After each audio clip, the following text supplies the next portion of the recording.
Clap, clap, clap, clap. Hey, everybody. Welcome to the stream. Filmmaker IQ live stream. Oh, I almost bit my lip there. All right. So what's up? I want to make sure everything's working here. So bear with me here. Oh, there it goes. Finally, YouTube's catching up here. Welcome to the stream. So, unlike other streams where I babble on incoherently for about 20 minutes before addressing the main topic of the title, let's go ahead and do the title. Speaking of which, Dave's Hot Chicken. I've kind of been addicted to these. I've been addicted to Nashville hot chicken since I went to Nashville one time. And I don't know. I'm getting old, but I'm becoming like a heat hound. Just going for that flavor, extra hot flavor. All right, so hey, welcome. Here we are now. Entertain us. Exactly. That's exactly the point. Why is the vMix social not working? Oh, I got turned on. That should do it. We are here now. Entertain us. All right. So, last night I was avoiding. I mean, I guess I wouldn't say I was avoiding seeing the movie, but I just hadn't gotten around to seeing the movie yet. But I went and saw Air, which I believe is directed by Ben Affleck. So Ben Affleck reunites with Matt Damon. Let me just double check that. And I gotta say, I was very pleasantly surprised by how enjoyable, entertaining that movie was. Yeah, directed by Ben Affleck. Ben Affleck, written by Alex Convery, stars Matt Damon, Jason Bateman, and Ben Affleck.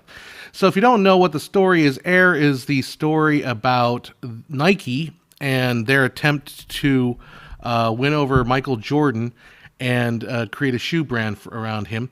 I did not know any of the details going into it. I didn't know who even Phil Knight was or Robert Strasser or Sonny Vaccaro. Didn't know any of those folks.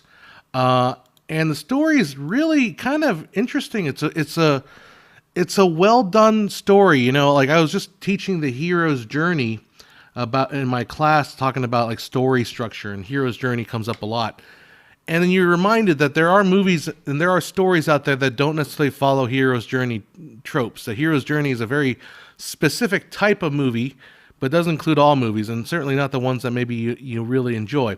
So if you aren't familiar with the story, and I'm not that too familiar with the story, I mean, I know I grew up around Air Jordans. I didn't buy Air Jordans because I wasn't going to spend that kind of money, but I was very well familiar with Air Jordans and all that stuff. But I didn't know the whole backstory about how Nike. I kind of knew a little bit about Nike. Started, in running shoes for jogging, and they were trying to make a way into basketball, whereas Converse and Adidas were both pretty big in the basketball arena.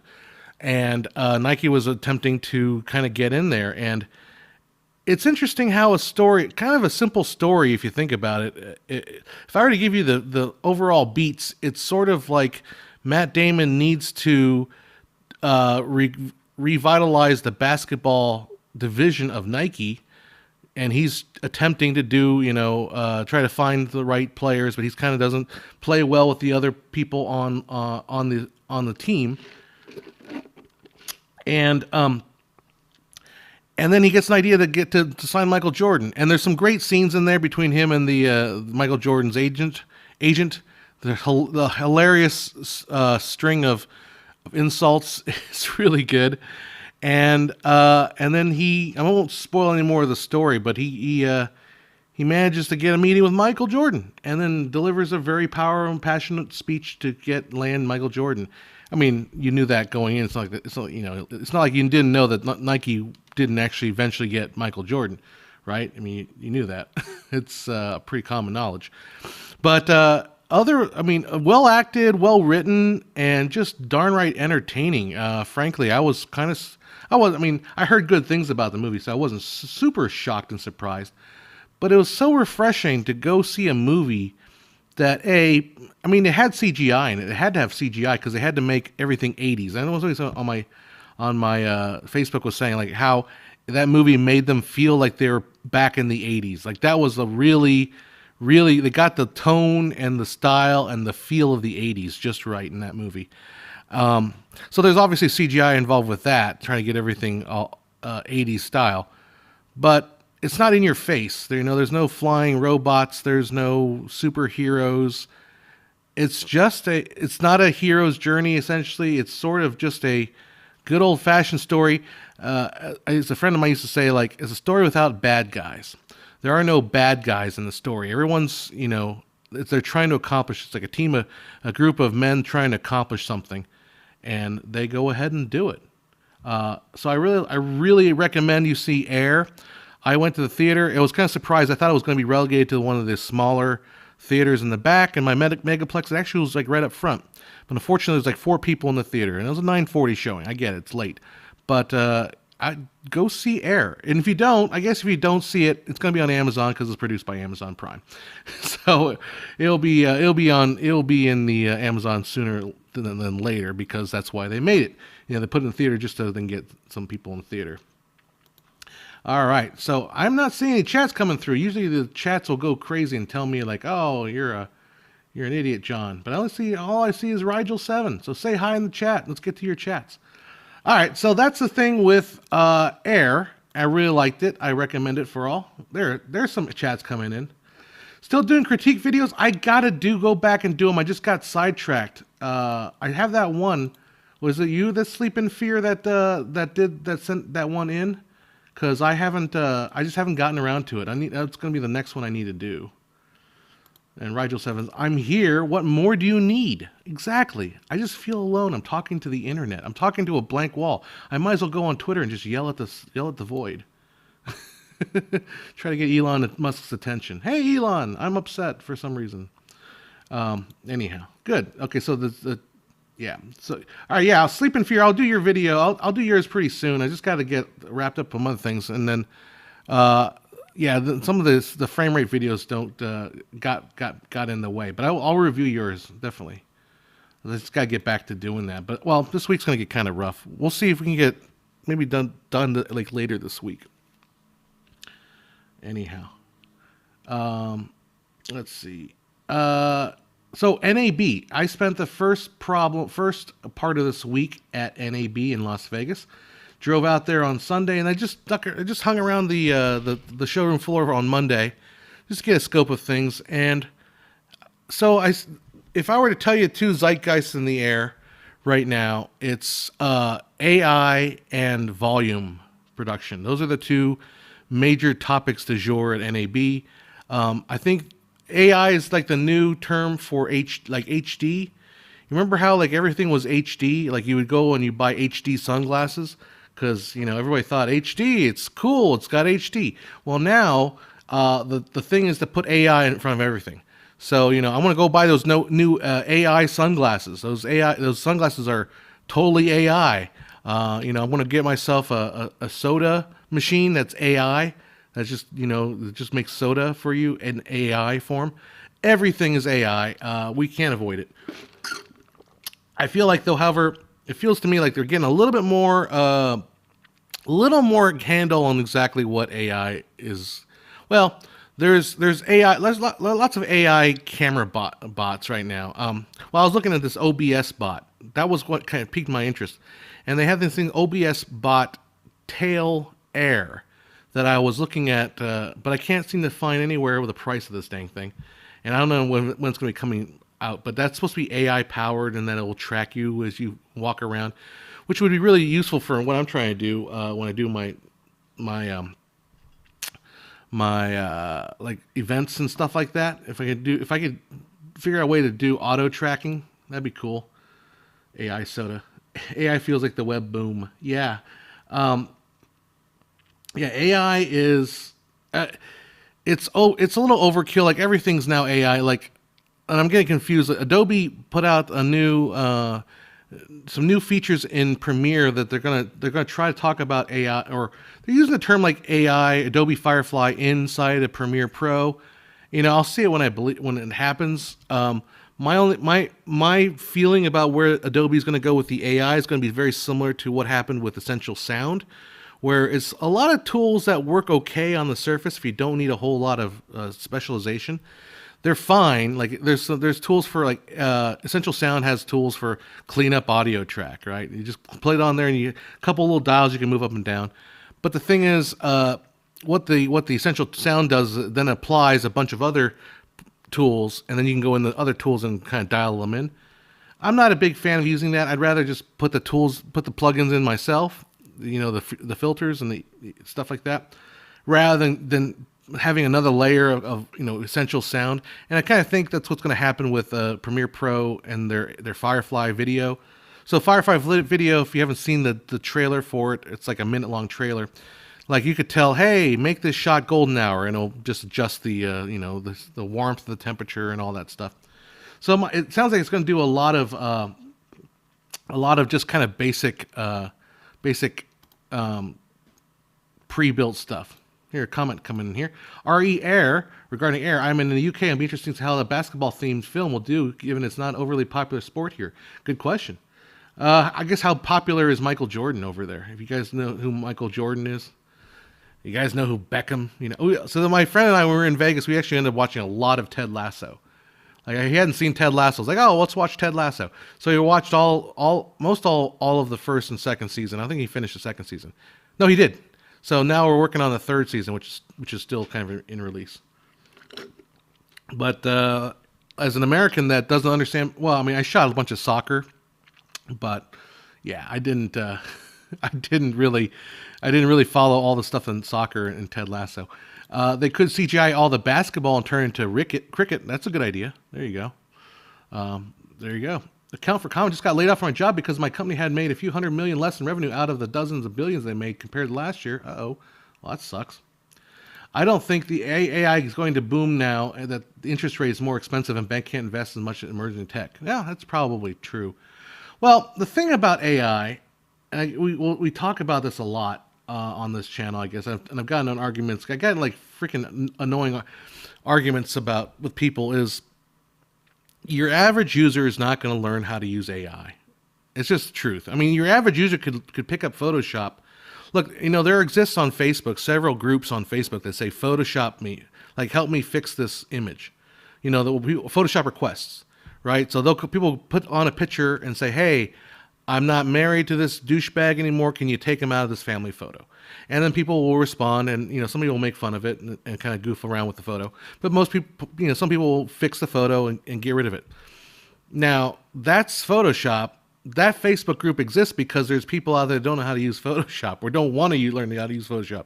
There's going to be people that don't want to know or how to know or want to use AI to create whatever it is they're going to create, right? So there's always going to be, there's always going to be a need for people that know how to manipulate AI. I'm just wondering if something is falling over there. Oh, never mind. I had this discussion with my class Friday because they talked about AI for software in this field. I don't see it taking jobs. I just don't. I see it maybe altering jobs for sure. I just don't see it taking jobs. Because I think what happens is the artists are the ones that are going to have to adapt.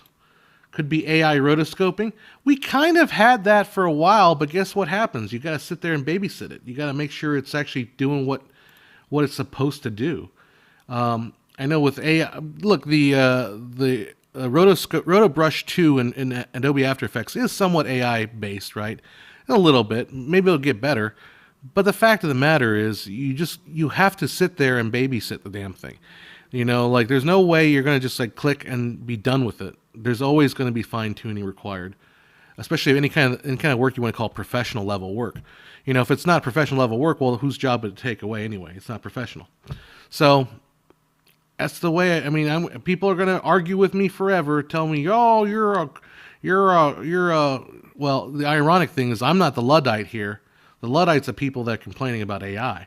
I'm just saying that I don't think it's going to. I think it's having been on this earth and seeing this world change in the last 20 years. I guess one of the most tumultuous times of all, video production and filmmaking.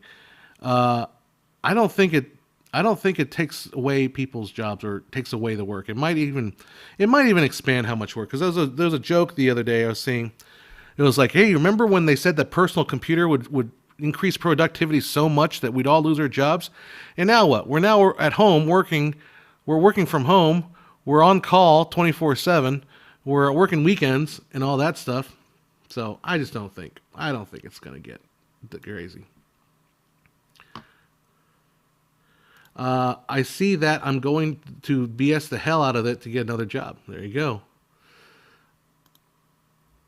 Yeah, AI should make newbies closer to badass and not make the badass a hyper badass.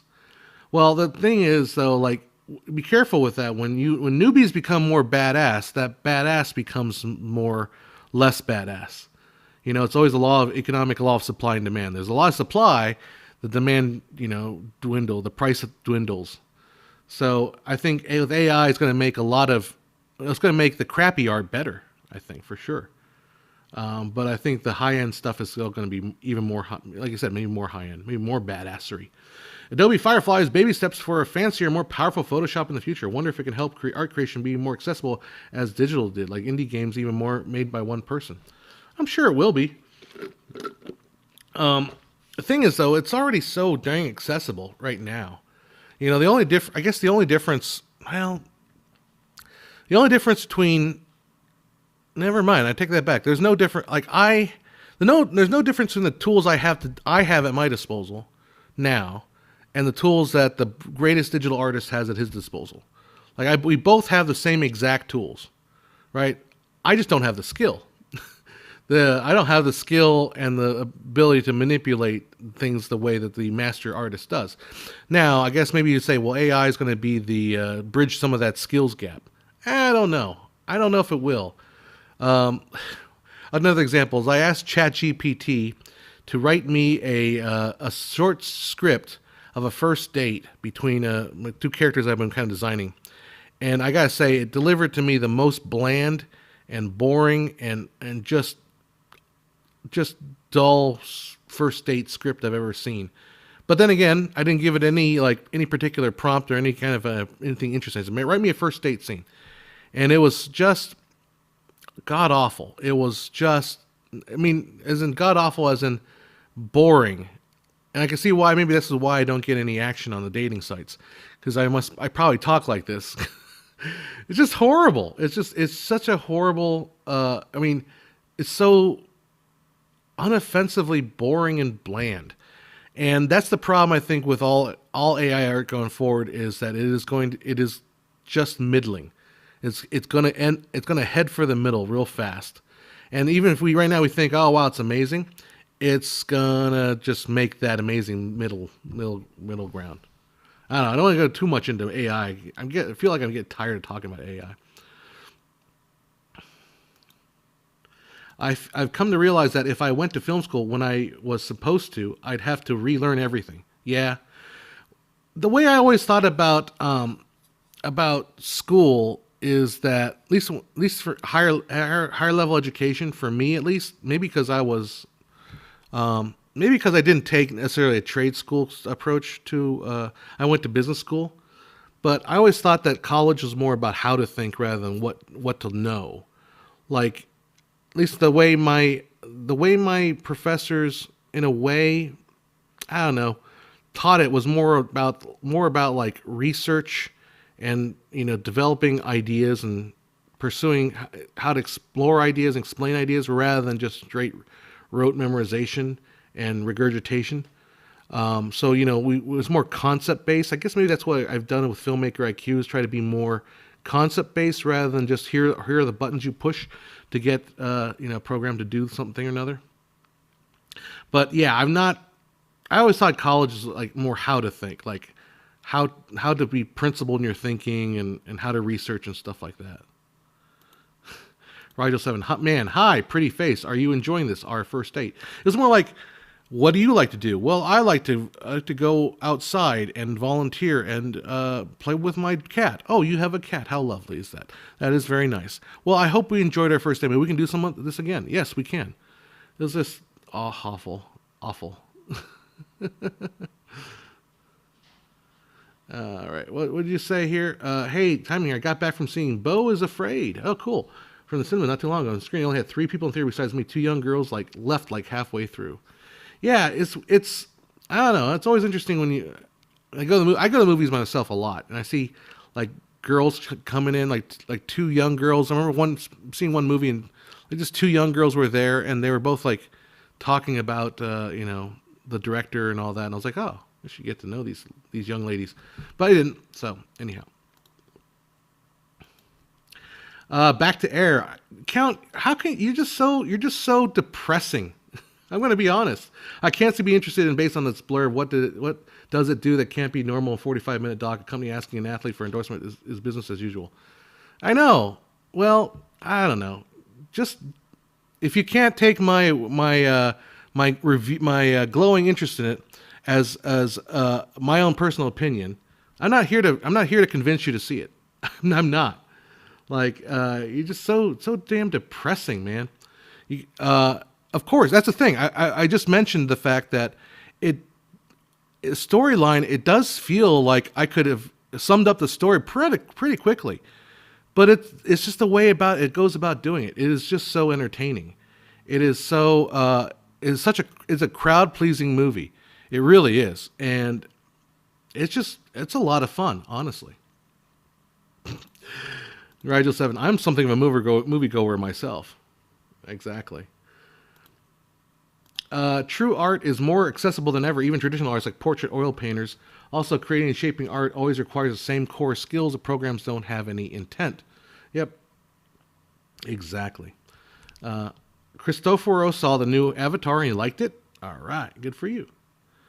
I think the same as synthesizer in the 1970s, 80s samplers, sequencers in the 90s, and DAWs, and virtual instruments in the 2000s. Now we don't need musicians anymore. Nope, we still do. Yeah. It's like, and if you've been around since the 70s, every one of those steps from, samplers and all that stuff, sequencers, DAWs, was like the game's changing. This is a game changer, people. We are never going back to the way we did things before. And it's true, we never do, right? But you still need musicians. You still need all that stuff. Anyhow. Now advertisements have their own movie? Not sure what that means. Good morning, Tokyo. How you doing? Super Collector Clark. Very good. Yeah. Anyhow. Count, sorry I went off on you a little bit there, but I just was like, sometimes what you gotta do though is I will hear somebody say a positive thing about a movie and then just take that as it is, right? And if you look at the blurb and you're not interested, then don't see it.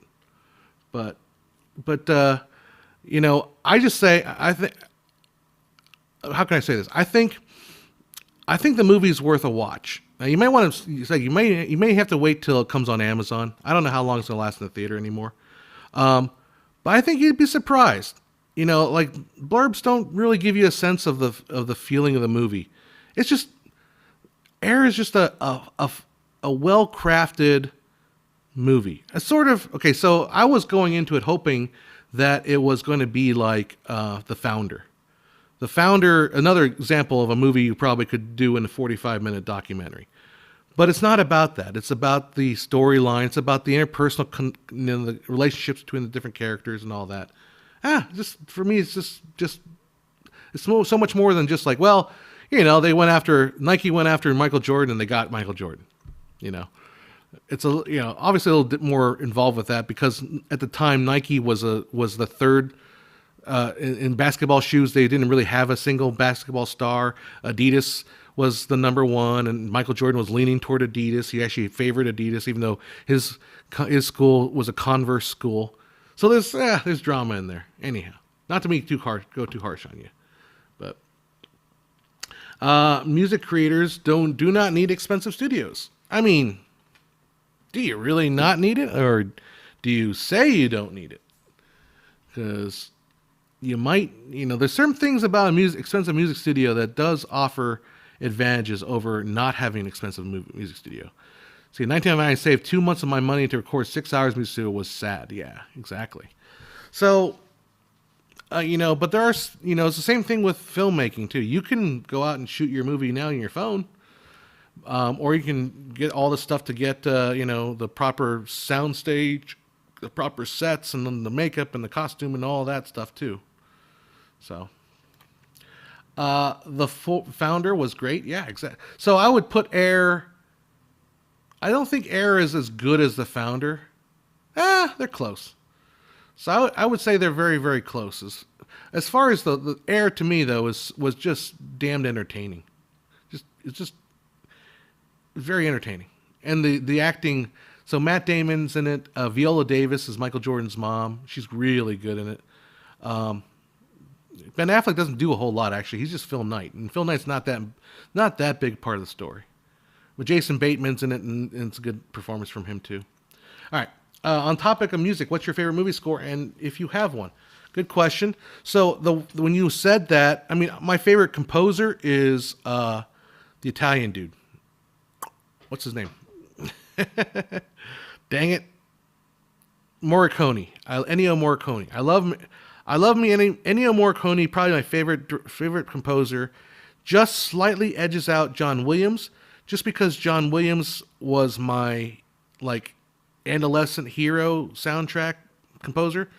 Like I adored John Williams as growing up as a kid, and then eventually you just had too much John Williams.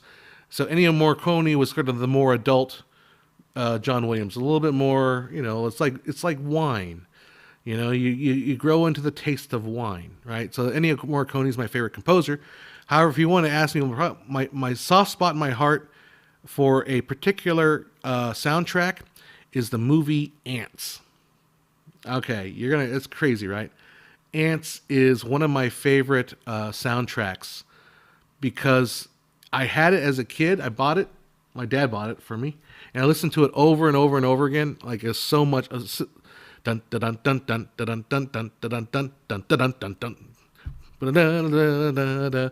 So it's just like I just would listen to it. And I could hear the movie expand and contract. It was such a fun.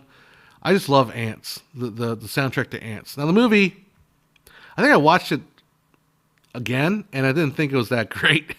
Like, this is better as a child, but I did love Ants a lot with a Z, and that came out at the same time as what's it called, Bug's Life.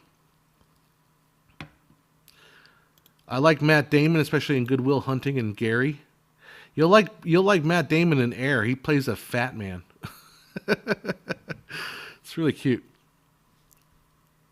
Super Collector Clark likes John Williams, E.T. and Superman, Bernard Herrmann, Vertigo, and Psycho.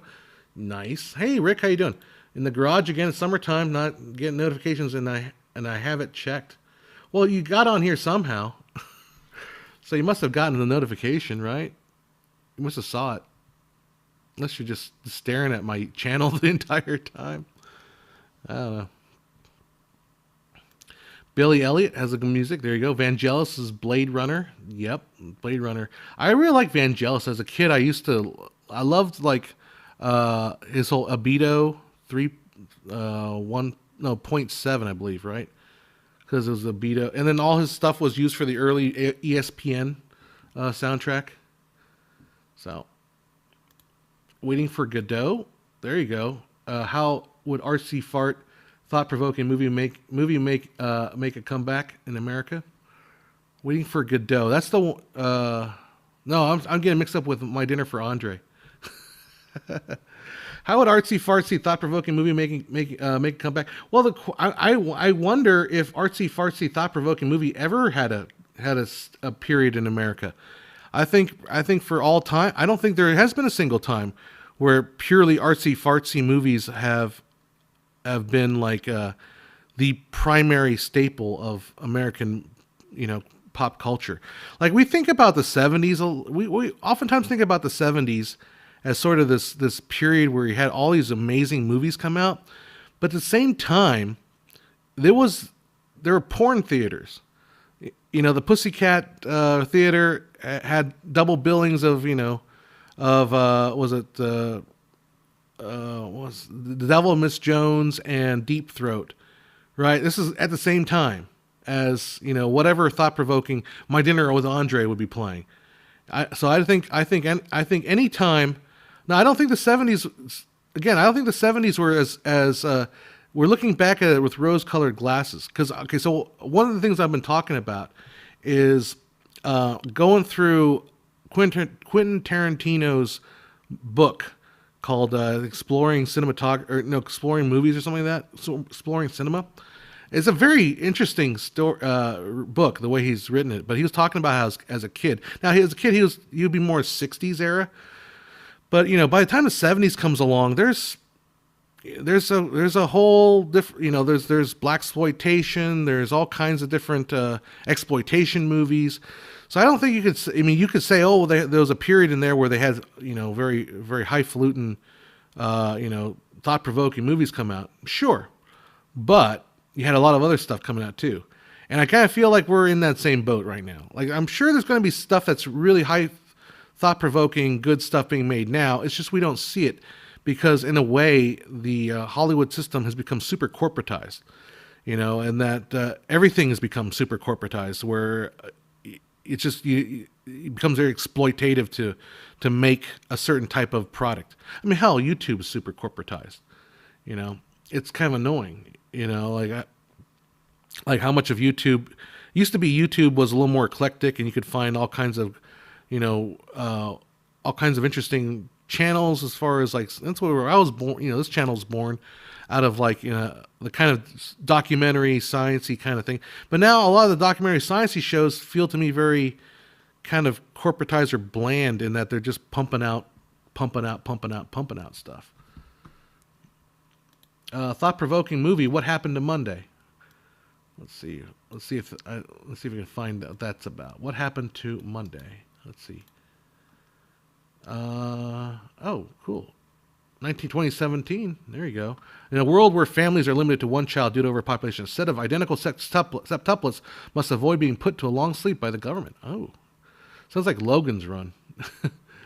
Long sleep by the government and a dangerous infighting while investigating the disappearance of one of their own. What about that Triangle of Sadness? I never saw that. My friend and I kept talking about it. I really loved also White Lotus. White Lotus is a great series. I feel like there's a lot of good stuff. We're just not talking about enough about it. Maybe it's also on television a lot more. Although my friend and I, when we were dissecting Ted Lasso, and I really appreciate how much effort goes into Ted Lasso, as from the story development perspective. It seems to me like there's a maturity of comedy in the last 10, 20 years, right? As far as long form television comedies, not long form, but like series, that they're no longer as stupid as they were. If you want to compare like the difference between like a Ted Lasso show versus like a 1970s show sitcom, I think it's a night and day as far as character development are concerned. But Ted Lasso, like, because we talk a lot about how the different characters, some characters go through some tremendous growth and character arcs that are kind of uniquely, mature in the way it's approached. Let's see. Hitchcock gave a pay raise to Bernard Herrmann after Psycho. Hitchcock said a third of the film. Yeah, I mean, Psycho. Come on. That was such a great score, right? Let's see here. Content for content's sake, but not sake of content, but not because there's an interesting subject to cover. Yeah. It's that's the danger of being on we used to call it here a treadmill. So you would just be on a treadmill, and it doesn't matter what was being put on the plate. It just has to be on the plate. Start at what's happening to Disney. It feels like they, it's May. We got to have a movie out, so just put a movie up there. How you doing, Bullet Silence? Hope you're doing well. My shoulder keeps getting better and then getting worse, so I'm thinking maybe I need to go and find a new office chair for my house, because I don't know. I feel like my arm is just bugging me. I have been trying to do some stretches. Some people comment about stretches. You know what I'm watching lately is Northern Exposure. That's good. There you go.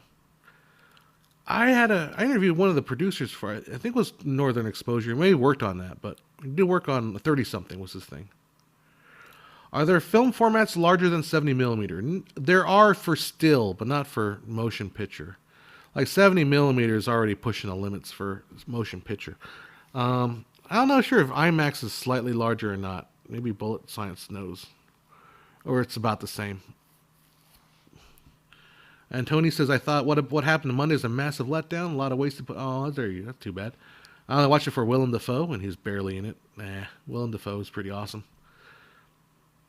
Fever Pitch, the English version is kind of artsy about a football fandom and is realistic about life. Lasso is about trying to be positive. Lasso is I think very more than just being positive. I think Lasso, I mean, being positive is part of it, but Lasso, and because we were dissecting some of the character traits of like, well, not to spoil the Nate, the football, the kit boy, who ends up being a coach, and because I kind of spoiled it for him and told him he becomes the bad guy after a while, but I just appreciate how much it's Lasso's interesting in that it's not just a simplicity answer of just being positive, because there's points also there where Lasso breaks down and can't continue being positive. It's about how being positive plays into, the relationships between people. Again, I don't want to reduce it too much.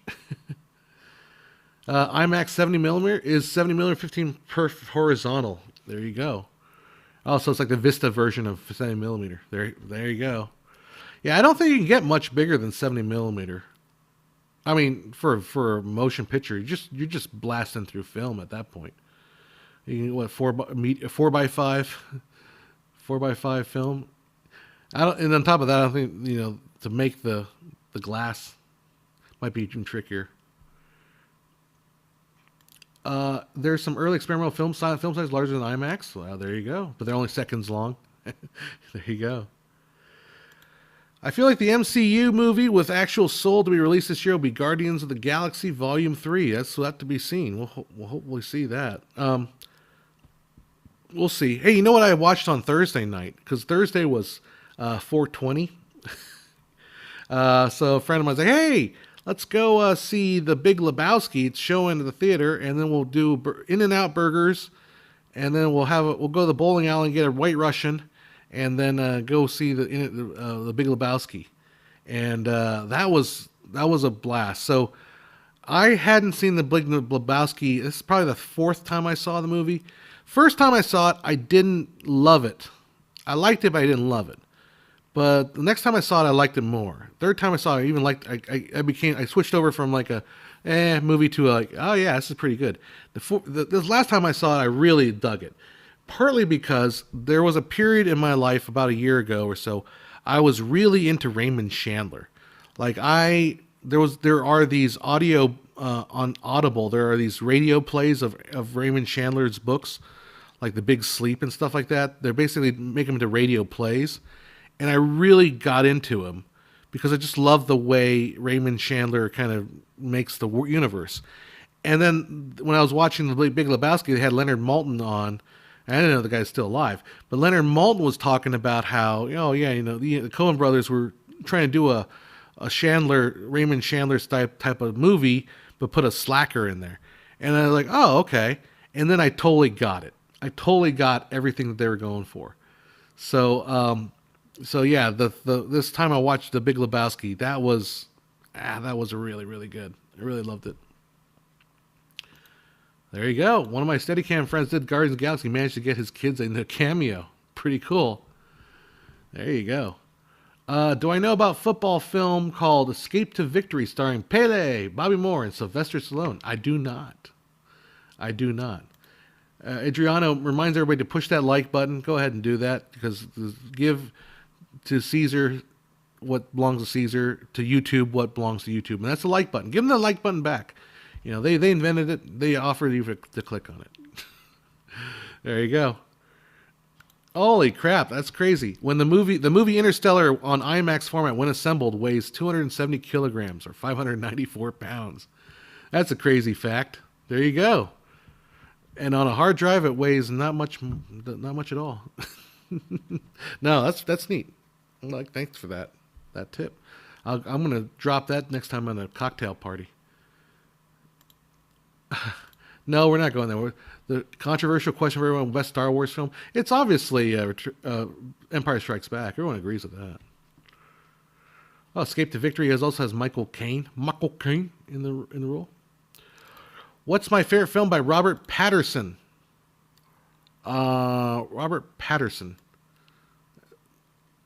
Is that Twilight dude? Robert Patterson? Let me look it up here. Oh no, Robert Patterson's a musician. I thought it was let's see, what has Robert Patterson done? I don't know.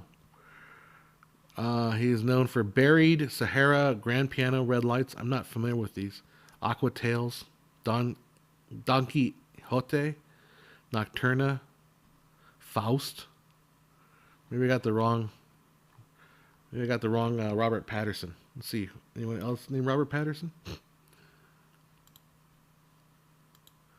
Let me find this. See. Yeah, and Tony disagrees with me. He likes A New Hope. It's Robert Patterson, the Batman one, right? I didn't love the Safdie brothers movie he made, right? But I liked it. I didn't love it. Trying to think, what's the other Robert Pattinson? Yeah, let's see. Well, let's go through the list of Robert Pattinson movies, and maybe I forgot one that I can't. Pattinson, because it's definitely Twilight, right? You all want me to say Twilight. I know that's what you want, specifically New Dawn. That's the one you all want me to say. But I'm sorry, I didn't love that movie. I know chat's just dying for Twilight. I know that you're all into it, but wasn't my favorite. Tenet is an example. Not my favorite. The Lighthouse.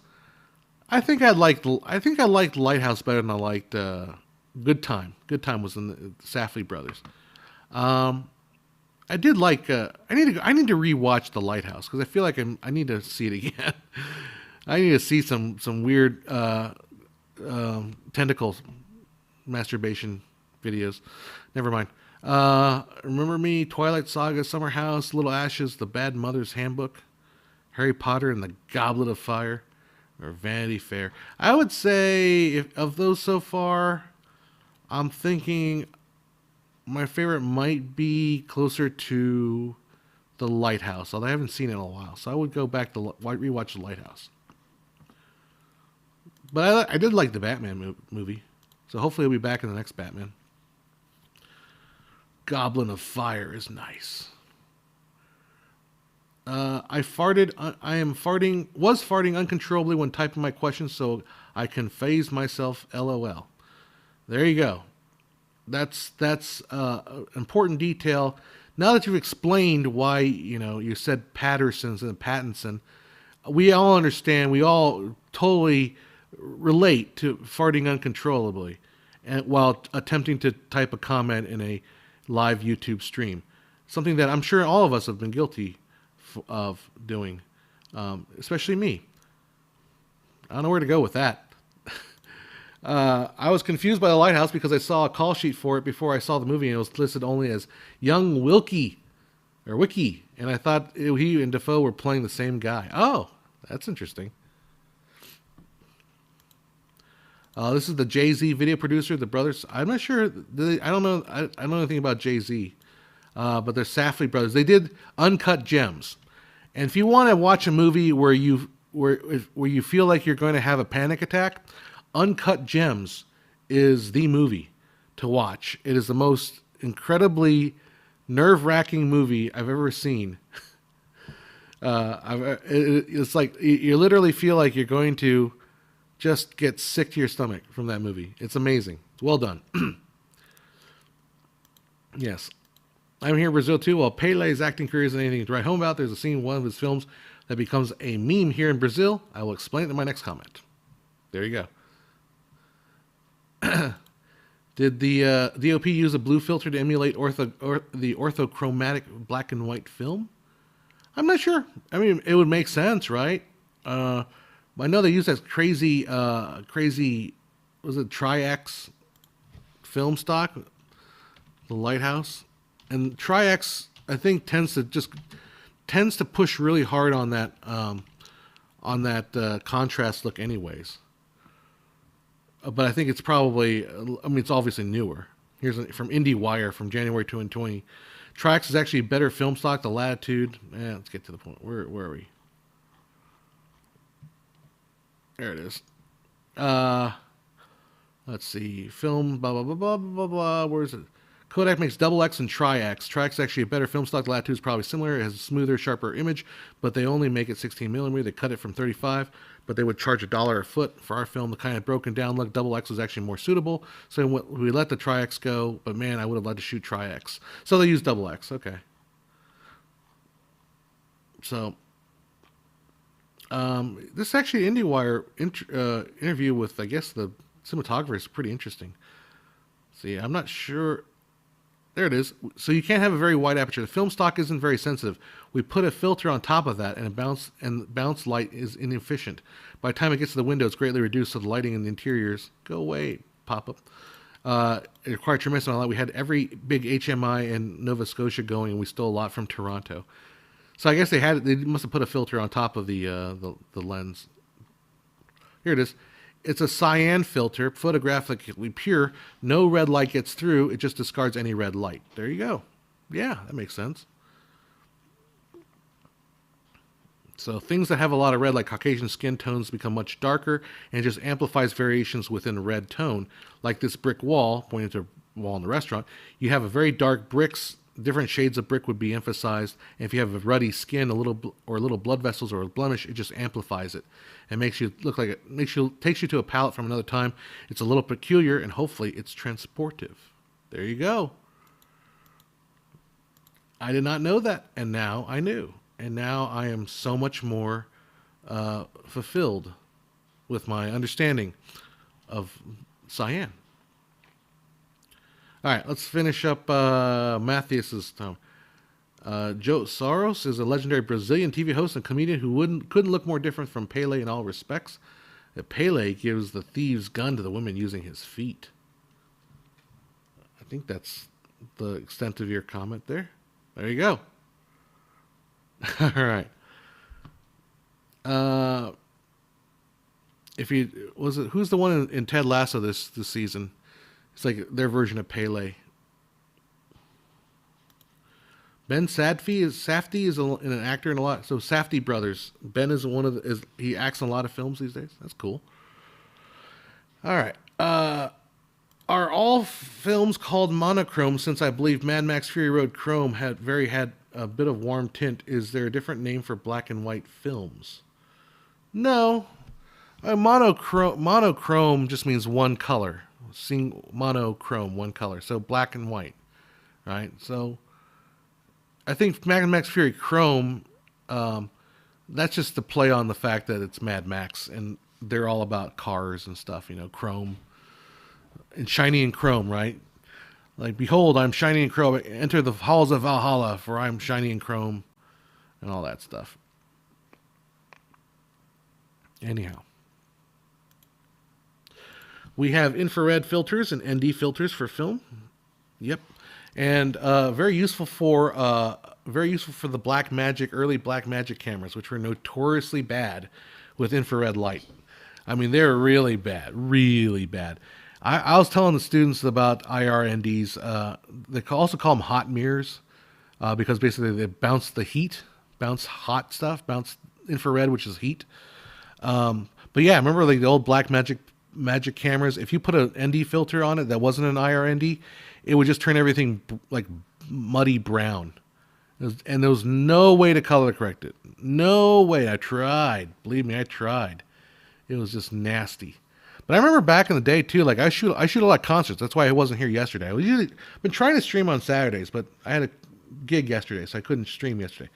But I used to shoot, I remember back in the old days with some of my older cameras, and I would shoot or two different brands of cameras, but for some reason, well, I know now the reason what it is, but when the concert performers would be on stage, they'd be wearing black. But a lot of people, when they wore black, it looked like they were wearing a dark brown, like it had a little bit of a reddish tone to it, right? And then with the other camera I would shoot with, I wouldn't see that at all. Well, that's because of the infrared coming through. So.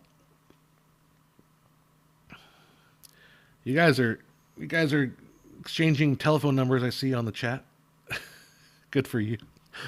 I'm not kidding. They're not exchanging telephone numbers. They're talking about where they live. Uh, been watching Stephen Chow movies on YouTube. The movies are absolutely great, and nostalgia is not a factor. No copyright on them. Why don't more TV channels post their whole episode on YT free ads? I don't know. Um, like I think the funny thing about rights is there's a lot of what ends up being happening is you have a lot of orphan rights. Because a friend and I were talking about the game Seventh Guest. Like, how come they haven't made a movie of the Seventh Guest? You can make a movie of the Seventh Guest. That's pretty easy to do. I mean, it lends itself to a movie. It probably could be a movie franchise if they want to. However, the problem is the rights are in a very, very bad situation in that company got torn apart interiorly because the founders of the company ended up hating each other. So they'll never come together and agree on making a movie with the Seventh Guest. Never. Never. So, see you later, Japan. Have fun, man. Optical low-pass filters usually have infrared filters on the sensors. There you go. Red has a dedicated OLPF for different looks, skin tones, etc. Cool. I got to get back and make a video about things like low-pass and high-pass. The whole idea of... I want to do eventually a video about sharpening, right? And how high-pass filter, low-pass filter is a way to improve, sharpness. What when you click on your, unsharpened mask and you raise that value, what is it doing to the image? Like, I think that's interesting. Adding sharpness and removing sharpness. In a certain way, I was trying to make a distinction, not to talk about frame rate because we haven't talked about frame rate in a while. It's been a minute since we talked about frame rate, but I was trying to figure out. And Matthews, maybe, I don't know if Marcus put up more stuff at Blurbusters, but why? I was trying to figure out why that 144 hertz display on my computer up front there looks so much worse than 60, and I think it has. And I was trying to make a connection to like high pass, low pass filter. So essentially, what I'm saying is that the fact that the monitor refreshes so much faster means the period of time between individual frames is actually very, very short. So that essentially means the frequency is harder. It's more square wave than it is a gradual wave. So that's why it didn't. That's why you notice the higher refresh rate monitor creates a harder looking stutter. And ironically, when I took that monitor and the Blurbusters guy suggested I do this or try this, take that 144 hertz monitor, install some software and force it to show at 48 hertz. And believe it or not, it looks a lot better. And then I was shooting with my camera for slow-mo, and I noticed that in the 48 hertz monitor, the picture transition from one picture to the next picture is a lot smoother, not as rapid. So who knows? I'll get to this comment here. Official Pube Modification Center says, John, what is that beverage? Does it make you fart? And the answer is no, it does not.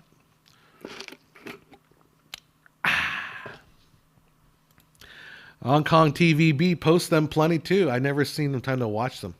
Oh, for Stephen Chow movies? As long as they don't do like Iranian TV and put my videos on, I guess, Iranian TV. Apparently they just literally rip off my YouTube videos and put them on Iranian TV. And what am I going to do? I'm not going to sue Iranian TV. I can't, I don't even think they're probably not even under the copyright agreement. Rigel says, John, take a look at the Peter Serafinowicz sketch Michael Caine Masterclass. Oh, okay. Have you ever watched any of the original Michael Caine Masterclass on acting? It's kind of interesting. I would like to see his satire on that. Because Michael Caine does have a masterclass on acting.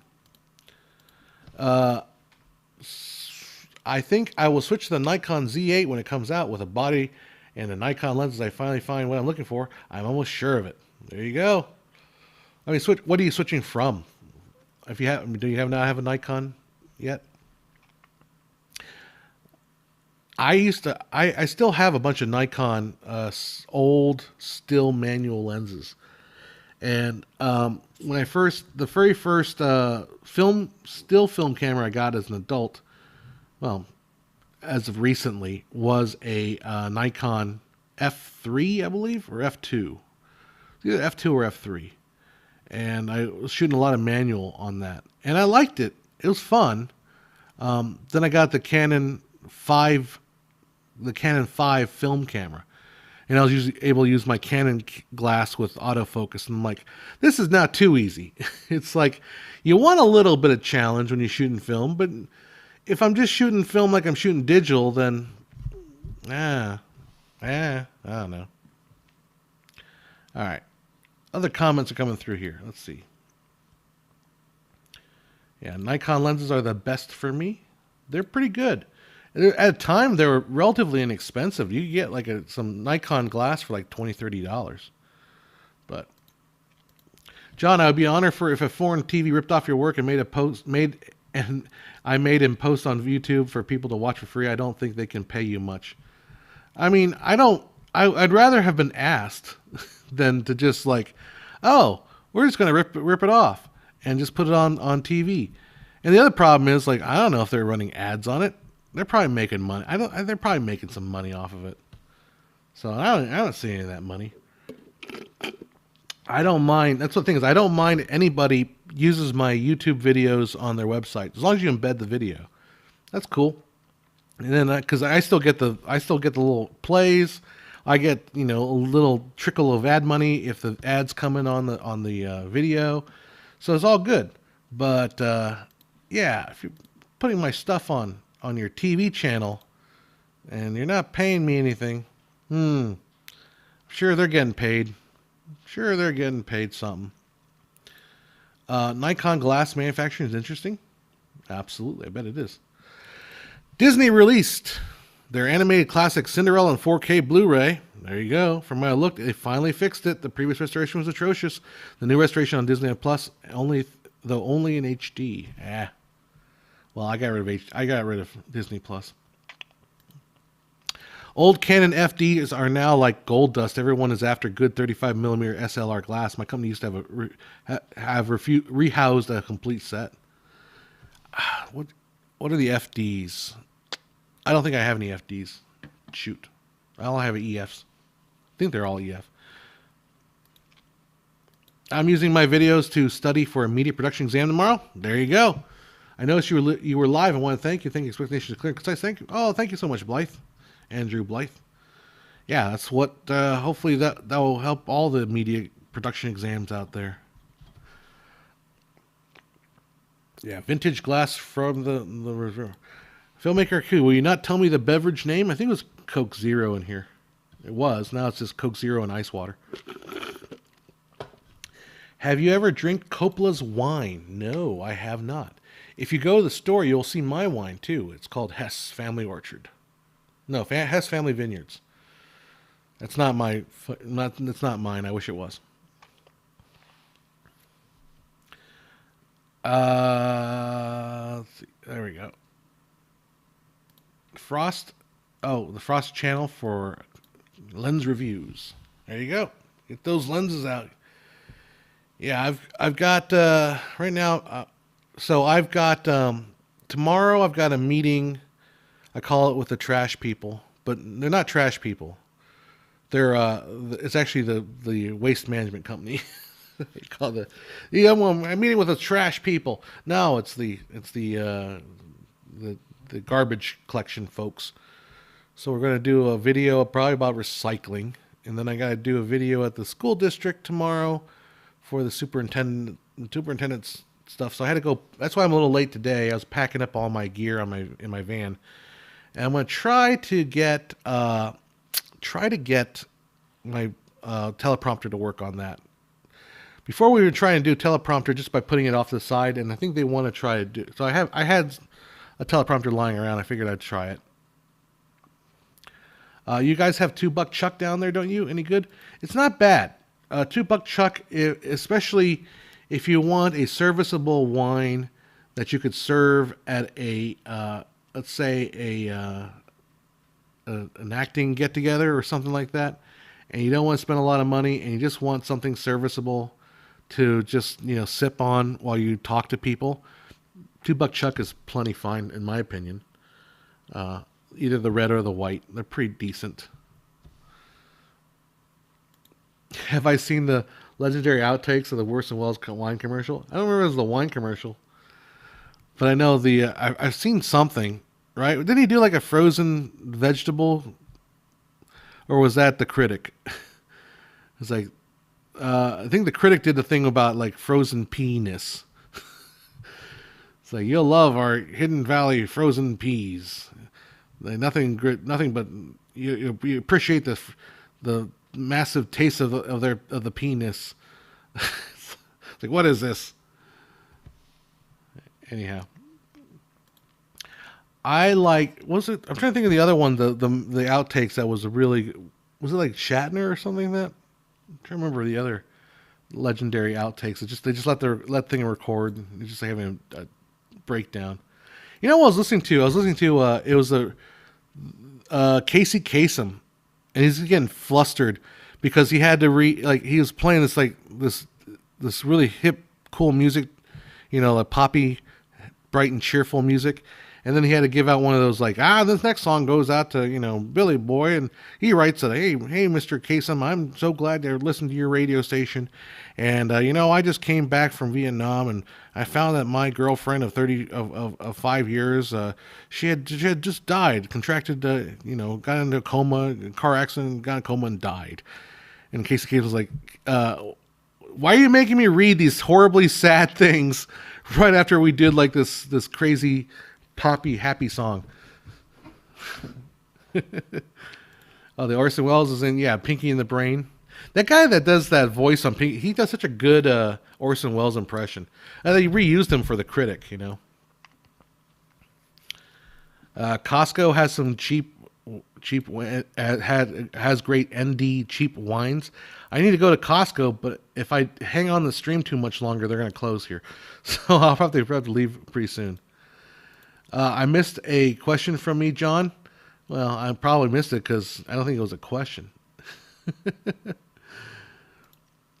Count for Comments says, how did I start my own video production business? Well, I'm a business major, so I know all about how to start a business, right? Well, I mean, just being facetious, but basically, I was an intern for a cable company. And so when they shut down the office that was near me, I just kind of saw an opportunity there to work with some of the account executives that were still there selling advertising. They're selling advertising to local businesses, but they weren't, even though they had the production would be coming from LA. So it was an opportunity like, hey, I'll do the production, just have me do the production. And then I'll do the production and then give you guys the video. And the people in the company didn't mind that because they make the money. Cable advertising makes money on advertising. They don't make money on the production. Production's sort of like they might make a buck or two, but it's not that big a deal. And plus they were being slammed at the time. So I provided a service. So I started doing that, and that was kind of where I started my business, just doing those kind of advertisings. And then I was able to work with some other folks. I ended up working with a guy that actually lived near me, and because he decided California was not politically favorable, not politically aligned with his views, and to me, honestly, they're not. Most of California isn't either for me, but I stick it out here. He decided to move, and he gave me a lot of his work. So most of my work right now is actually a direct result of taking over a lot of his business. But I also worked with the Chamber of Commerce's. If I was a better networker, I'm not a very good networker. I would have been working the Chamber of Commerce way harder than I do. I mean, I just don't. I mean, part of me is also I've got things I want to do myself, including more Filmmaker IQ videos. I've got the comic book that I finished sketching book 2, so 2/3 done. It's getting there. Right now it's sitting about 40 pages or so. So it'll probably be about 60 pages when I'm all done. But there's stuff I want to do. That's not just all client work. The Brain voice actor did Orson Welles in Ed Wood. That voice actor has such a good Orson Welles. You know who also looks like Orson Welles is that guy from two people. First, Jonathan Frakes from Star Trek. He can pull off an Orson Welles look. He really can. It's surprising. But the other guy that looks like Orson Welles to me is the guy, one of the guys from Mad Men. I can't remember his name, but yeah, wise man once said, "If I could say a few words, I'd be a better public speaker." I think it's a Homer Simpson quote. Not similarly, but Barry White has a very hilarious outtake ranting when recording a radio commercial. I think I would like to see that. It took me to realize that Pinky and the Brain was done by Spielberg. Yeah, he was involved with that. They used to make fun of him, too. Spielberg had his fingers in everything, man. Spielberg was such a powerhouse back in the late 80s, early 90s. Will I answer your question? Why would I want to answer your question, man? I don't think you're legit. And because you want me to answer your question, I will not answer your question. That's how it goes around here. We do not answer questions we are forced to answer. There we go. Get rid of that. Yeah, Pinky and the Brain, favorite cartoons of that era. I really did like. I mean, I think I took them for granted as a kid. I mean, as a kid, I didn't love cartoons. The one cartoon that sticks in my brain really well is Dennis the Menace. That's the only one I can really think of or remember like really watching was Dennis the Menace. That was the only cartoon I like totally done. I mean, I watched Tiny Toons, which is Steven Spielberg's project. You know, I watched all of that, but yeah, I never got into. I mean, for some reason, my brain doesn't remember much besides Dennis the Menace. All right. I learned Steven Spielberg's name for the first time in my life due to Pinky and the Brain as a kid. Cool. That's interesting. All right, let's see. Okay, fine. How about this, John? Would you fart on your microphone stream for free? I do a lot of things that far on microphone is not far. I mean, I'm relatively close. You know, we remember proximity effect, right? So when you're a microphone, you know, if you get really close, you have the proximity effect. So your voice will get really low, boomy. But if you're further away, you know, that's a little more natural voice. And if I get further away, as I double the distance, I will reduce the power of the sound by that distance squared, right? So the double will be 4. If I triple the distance, it'll be 9, that kind of thing. So that's how far I would be on the mic. And I'll do that for free. Absolutely. That's a good learning lesson. I'm glad we learned something today, Pube Collector. I'm very glad. My nose. I remember the one where Dennis met the Loch Ness Monster. Okay, so here's my weird Dennis the Menace story. All right. I remember watching Dennis the Menace in Taiwan. But see, in Taiwan, I believe on a gas vehicle, the E and the F were flipped. So F meant that your gas tank was empty, right? And I don't remember. Okay, this is maybe I'm having Mandalorian effect. No, Mandela effect. Maybe I'm having the Mandela effect here, where I remember in Taiwan watching a Dennis the Menace cartoon, and they were riding in a hot air balloon, and the hot air balloon was like the gas meter was down to F, and Dennis Menace had a little pal, right? He had his buddy. He says, "Oh, I thought we had plenty of gas. I thought F stands for full." It's like, "No, you silly, F stands for empty. Didn't you know that? Oh, we're gonna crash, right?" So I remember that as a kid. Now I must have been like, I came to the States when I was 7, so bear with me. I'm really young here. And then when I came to America, I saw this same exact cartoon. Only this time, it said the bottom was E, not F. And the joke was, "Oh, I thought the E stood for enough." It's like, "No, it stands for empty, you moron, we're going to die." So, yeah, I don't know. I don't know if that's true or not. I don't know if in Taiwan and in the Asian countries the F or E stood for empty, or F stands for empty. I'm not sure. I gotta look at this up. Yeah, I don't think if you need me to weigh in on this thing, I don't. I think Pew Modification Center is a lot younger than you, Rick. A lot. He seems to be obsessed with trying to get me to fart or something like that. Like this is some sort of bizarro fetish stream. This is not that, sir. You might want to go drop over at the Chatterbait or something like that. I love this. I drop a detail on a movie I'm an executive producer for, but I don't need to out myself here to prove myself to you. Oh, he's so full of shit. He's so full of shit. I love when people online like, hey, you don't know who I am. I'm really special. I'm really hot. Now, fart into the microphone. Ah, dumbass. I think we should just leave him because it just seems, right now, it just seems entertaining. Oh, maybe that's what it is. On my car, E is R. I don't know if that means reserve or if it's a German thing.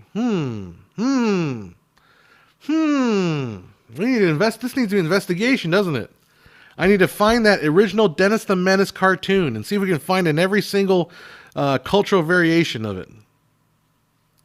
Yeah, I don't know what to do. See, the thing is, that's the way my memory is. My memory is that the E and the F were reversed in the Chinese version versus the American. I think the Chinese version was in English, though. I don't know. Maybe it wasn't in Chinese. At that time, I did speak Chinese. I did understand Chinese. So, I think we should play a game. I'm being a dick about it. What movie is official Pube Modification Center executive producer on? That's what we need to play a game. So give me your options as far as what game, what movie is it? Like it says something. Is it? Oh, I know what it is. He's talking about farting all the time. He must be executive producer for NPR's Hot Air. That's got it. Okay, that was terrible, awful joke. Oh, I'm getting tired. My next, okay. I think what I gotta do is I probably need to go to the gym and just sit in jacuzzi for a little bit, get some jacuzzi action going on. So we were in Vegas and we were like, hey. So I spent one day in NAB. By the way, I never did talk about. The volume production. So, like volume production, if you don't know what volume is, it's virtual production. The term I think in television is virtual production. In movies, they call it volume production. It's the Mandalorian LED wall thing. And actually, I need to put up the. There was this one like homebrew kind of stuff that they had some guy made in the garage. It was really cool though. It was really well done. And he said he sent me. So they had me do a little demo on it. And they sent me the footage, and I gotta post it. I'm gonna put it as one of my put it on my what you call it, shorts. Dang it, I keep forgetting the name of the term. Yeah, you going to the gym, you're trying to attract a mate. Yeah, I mean, wouldn't mind, but unfortunately, all the girls there don't want you looking at them. Remember, for a long time, the internet was all abuzz with women at the gym saying, "Why are you looking at me? That's just feral. Feral." Anyhow, good night, Christopher. Have a good one, man. Did I see the latest trailer for Spider-Man? No. I gotta watch it now. Gone with the Wind. Thank you. Oh, the fart obsessed guy's the executive producer for the new Gone with the Wind movie. It's gotta be it. The Windbreakers, another one. There you go. Very good. All right, we got some good ones coming in there. Very well done. Well done, folks. Superman the movie is on TCM right now. There you go. John, you can look at the girls. They just don't want to catch you doing a big fart. LOL. The executive producer of Gone with the Wind and Windbreakers and Hot Air. And what else we can give them? Trumpeter's Lullaby. Tutti Frutti.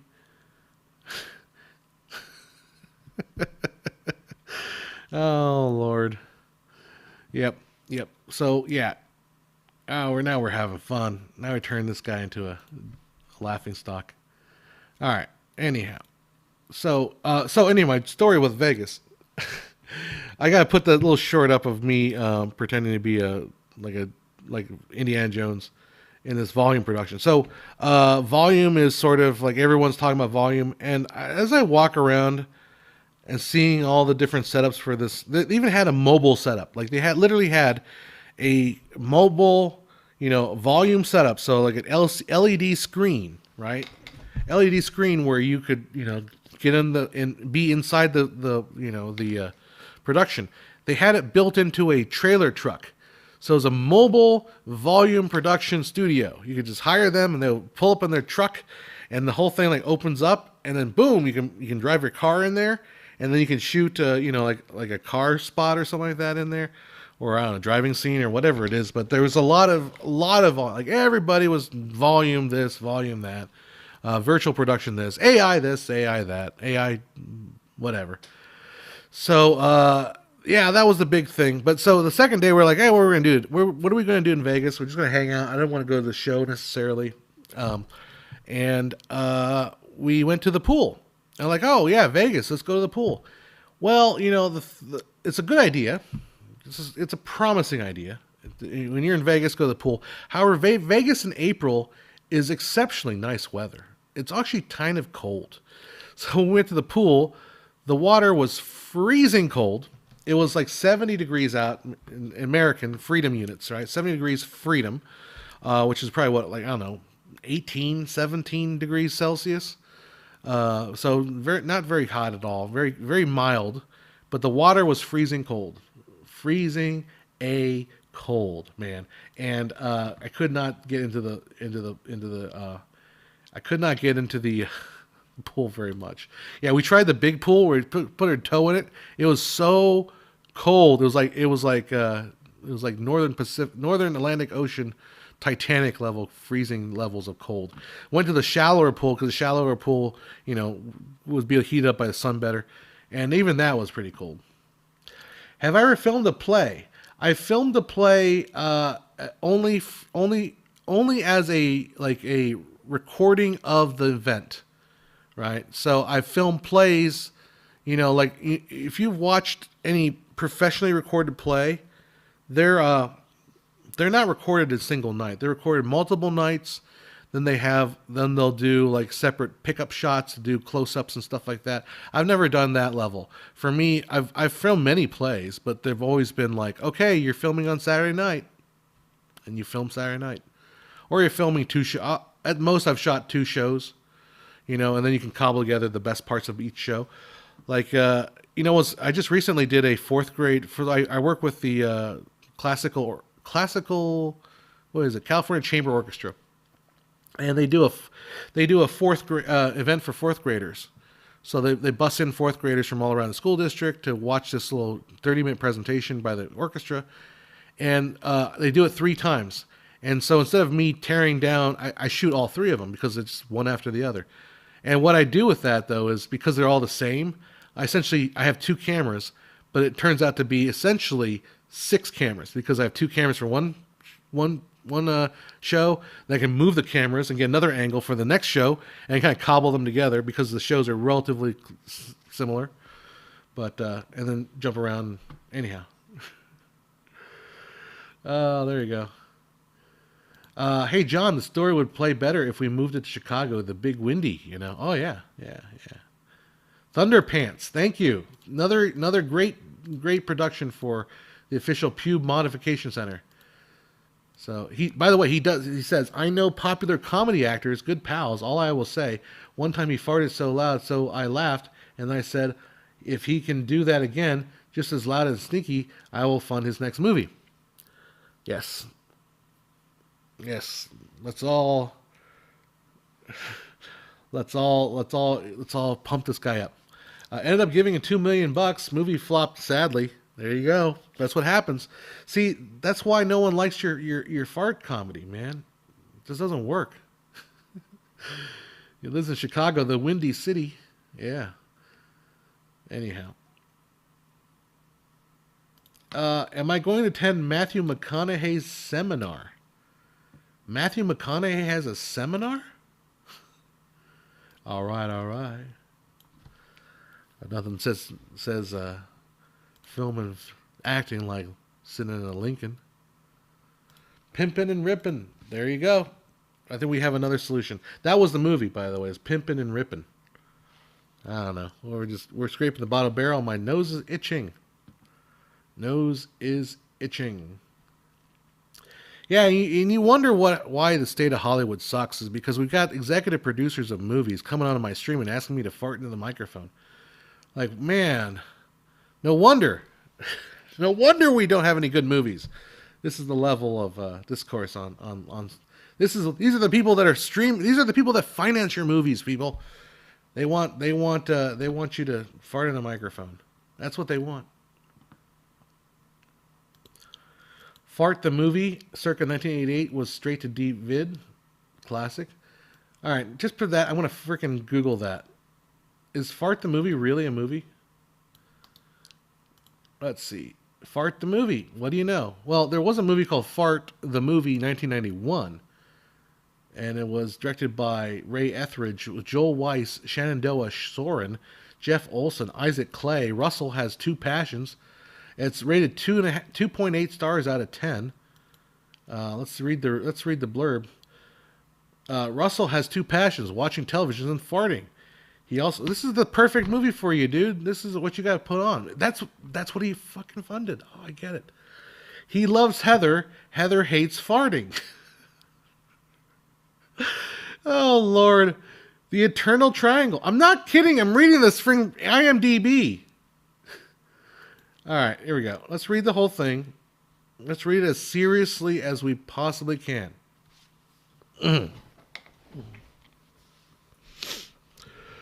Russell has two passions: watching television and farting. He also loves Heather. Heather hates farting. The Eternal Triangle. One day she warns him, if they ever allow farting on television, you'll never leave the house. One evening he goes to sleep in front of the TV, and it happens.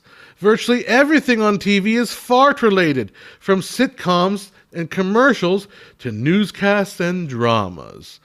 Quote, Ray Etheridge, director. Oh my God.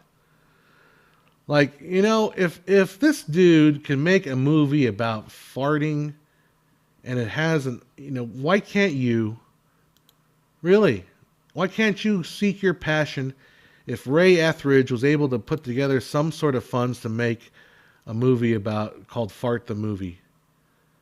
Okay, we gotta, no, don't make me do it. I'm going to risk a copyright. They're going to take my 3 cents I make on this video, on these streams. We're going to watch Fart the Movie, the trailer. You know you want to. You know you absolutely freaking want to, right? Let's see if we can pull this. Let's see if we can pull this off here. All right, here we go. See, you know this guy did actually. He made something decent, or this troll commenter here. Let's see. Can we? Why isn't it logging on? Get me to that URL. Go. It's not letting me do it. Come on. Well, see, now he's not taking credit for it. He says that movie stinks. Had nothing to do with that one. I think he's trying to get around that. That movie is exactly what he wants to make. Donut Smasher. Is that the name of the? Oh, there it goes. Yeah, it's working there. All right, let's pull this back up here and see if we can go to Fart the Movie. Get ready for some amazing action, goats. Here it is. Artie is just your typical college loser. Come on in here, you smelly bastard. Looking for love. Why all the beautiful girls go out with such dicks? With one little problem. Your son is a fart. Pull my finger a little and you get... Pull my finger a lot and you get... You are so gross. Oh, hello. But if he wants to get the girl, he's first got to overcome the jealous boyfriend. Hey, don't even think about talking to Andrea. And his own... Mr. Wilson! anxieties. He's got to choose between the girl of his dreams. Do you like my body? Gee, let me think. Yes. And the love of his life. Will Artie be able to keep his chin up and his cheeks closed? What's up with you and that girl, Andrea? It's pronounced Andrea. I'm not the one sitting in a bar turning to alcohol for comfort. From director Matt Berman comes an explosive romantic comedy.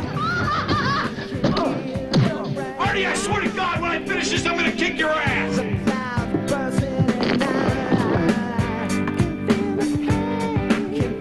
Starring Heather McComb, Christine Steele, Kevin Farley, John Farley, and Seth Walter in Fart the Movie.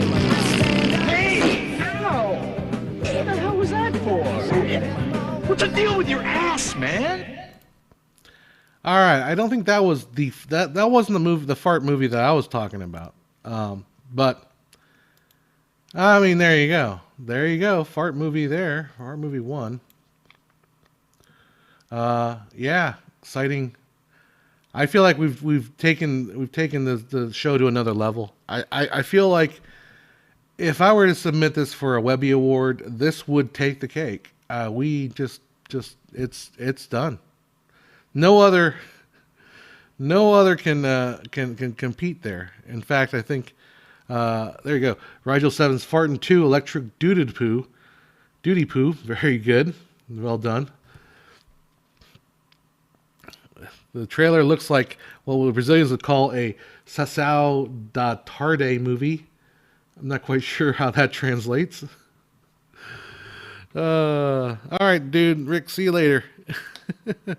Don't go have a fart movie. All right. Yes. That ADR was recorded in the hall. Hello, Truth Mystery. How you doing? All right, getting quite. I don't know how to top that. Honestly, I feel like I peaked there at that moment. There. Is there any 12-bit display hardware on the market? I don't think so. I think 10 bits the limit. Realistically, do you need more than 12-bit? You don't really need 10. Do you need more than 10-bit? I mean, what is 10-bit? Like, so 10-bit color is what is basically 1,000 levels per color. So that's like a couple trillion combinations of colors. Like 12-bit would just make that 4,000 levels per color or something like that. You're not going to need it. What is Air about? It's about Nike and capturing, getting Michael Jordan. And also it's about, directed by Ben Affleck, and it's got Matt Damon in it. So it's pretty cool. All right, Bullet, I want to sign off too soon, but take care, man. Much love from the UK. Yeah, see, I played the fart trailer, and all you guys bail on me because you all know that the stream has hit its peak there. It would be, as you would say, as climax. The rest is downhill. There's no more left. We've talked. We've completely farted it out. Said, oh well. Says this is the guy that started the fart stuff. Oh well, probably not worth donating that much anyway. Yeah, I know, because the fart stuff is we've hit the peak. It's gone. It moved me in my bowels. It sure has. Oh, you need a cigarette. Exactly. It's I am at loss. I feel like I should just quit. I should just stop streaming. I probably should, because that way I can go to Costco and gas up my vehicle for tomorrow and probably go buy some bread. But yeah, I don't think so. Did I miss my proposition, John? Yeah, I did. It's a strange chat today. It really is. Well, we got Official Pube Modification Center here. He must be from the UK if he spells his name like that. But fart on a mic for a tip? No, thank you. Yeah, see, this is what he's this bizarre fetish thing that he wants. This is all talking about farting and all that shit. Oh, thank you for the super chat, Andre. See, he doesn't require some disgusting farting nonsense. I'm not your slave. I'm not your pawn. Thank you, Andre. Though. Yes. All right. Thanks for being patient anyway, John. Sure. Enough of this farting stuff. All right, lowbrow has its place. It definitely does, and I'm not above it. But yeah, I just don't know where to go. It's like once you cross that line, there's no coming back. It's just it. Sessão da Tarde means an evening session. It's the name of an old program in Brazilian TV for films. The most showed films are Ghost, The Blue Lagoon, and many with Adam Sandler and Eddie Murphy. There you go. Oh man, my shoulder's starting to kill me. Maybe this chair is doing it to me. All right, well, I think that is it. I'm getting tired because I can't beat the Farley Brothers fart movie that looked like it was shot on VHS. There are 15,000 episodes of General Hospital. Are there really? I imagine there probably are. They've been doing it every single day for the last 50 years. That's pretty insane. Talk about the Oscars? Why? Why do you want me to talk about the Oscars? Am I not entertained? Does 4K Blu-ray still worth the purchase compared to streaming quality? If you have a Blu-ray player, sure. Because one of the things I've discovered that's really annoying, my internet keeps like popping off and on. So I was trying to watch so I was watching Ted Lasso at home. I was watching the new season, and my internet for some reason keeps going like pausing it. But I've also noticed this weird thing on Ted Lasso specifically, that there are some bizarre Dolby Vision issues where some scenes will be fine, and all of a sudden, like this one shot will just look really dark. For some reason, it'll just look really super dark or darker. So I went on Reddit, or I just Googled it, and I saw a Reddit post that somebody else was noticing it too, and they're saying like, well, it probably has to do with the Dolby Vision. Something got futzed up with the Dolby Vision. So yeah, so like it's weird because they'll do like a reverse shot, and the reverse shot will always look, just for some reason, look darker than the other shot. So something got messed up with the HDR in regards to that. Rigel asks, what frame rate am I in? So the confusing thing is, I believe we're streaming at 30 frames a second. Yeah, we're streaming at 30 frames a second, but my camera is recording.